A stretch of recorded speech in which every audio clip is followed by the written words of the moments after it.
వందనాలండి. ఈరోజు మార్చి 5 దేవునితో సమాధాన పడుట గురించి కొన్ని విషయాలు జ్ఞాపకం చేసుకుందాం. యోబు 22:21 ఆయనతో సహవాసం చేసిన ఎడల నీకు సమాధానం కలుగును, అలాగున నీకు మేలు కలుగును.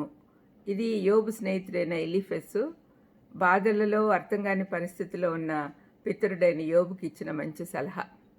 దేవుని విధానాలు అర్థం కాని యోబు తన పరిస్థితిని బట్టి చాలా బాధపడుతున్నాడు.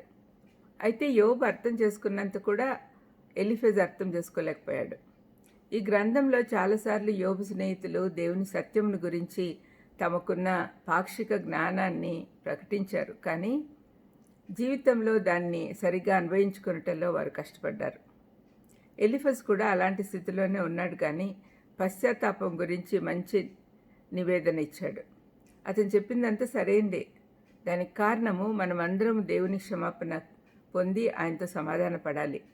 అయితే ఇది యోబుకు వర్తించదు. అతను ఇంతకుముందే దేవుని యొద్ద క్షమాపణ కోరుకున్నాడు. యోబు 7:20-21, 9:20, 19:23లో మనం చూడొచ్చు. తన జీవితం అంతా దేవునికి దగ్గరగా జీవించాడు.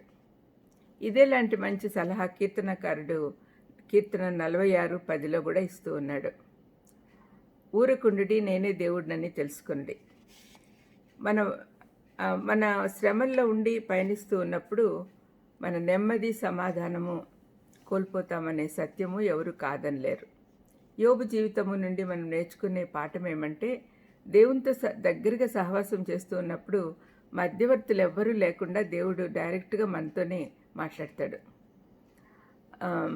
మన అలిజడిని తీసేస్తాడు. అందుకే యోబు అతని స్నేహితులు మాట్లాడటం పూర్తి చేశాక దేవుడే స్వయంగా తన మహిమతో పెనుగాలి ద్వారా మాట్లాడాడు. ఆయన మహిమ, జ్ఞానము, శక్తి ప్రత్యక్షపరచబడింది.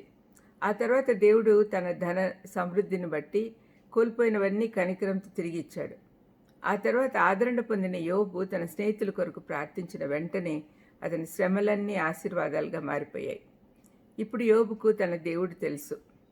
ఈనాడు క్రీస్తు మన నడుమ ఈ లోకంలో నివసించిన తర్వాత దేవుడు ఎవరో మనకు తెలిపి దేవునితో మనల్ని సమాధానపరిచినందున మనం దేవుణ్ణి వెదకనవసరం లేదు. పౌలు 2 కొరింథీ 5:18లో సమస్తమును దేవుని వలనైనవి, ఆయన మనల్ని క్రీస్తు ద్వారా తనతో సమాధానపరుచుకొని ఆ సమాధానపరచు పరిచర్యను మాకు అనుగ్రహించను అన్నాడు. దేవుడు మన పాపాలు తుడిచివేసి మనల్ని నీతిమంతులుగా చేసి తన యొద్దకు తెచ్చుకున్నాడు. సిలువలో తాను కార్చిన రక్తం ద్వారా ఈ కార్యం క్రీస్తు చేశాడు. ఆయన మన నిమిత్తము తన ప్రాణం పెట్టాను గనుక దీనివల్ల ప్రేమ ఎట్టిది తెలుసుకొంచున్నాము. అది 1 యోహాను 3:16లో కనపడుతుంది. మనం ఇక మీదట దేవునికి శత్రువులం కాదు, ఆయనకు అపరిచితులం కాదు. క్రీస్తు నమ్మిన వారందరూ ఆయన బిడ్డలు. ఆయనతో సంబంధం కలిగి ఉండాలి అంటే ముందు మనం ఆయన వైపుకు తిరగాలి. మరలా క్రీస్తు సిలువ యొద్దకు రావాలి.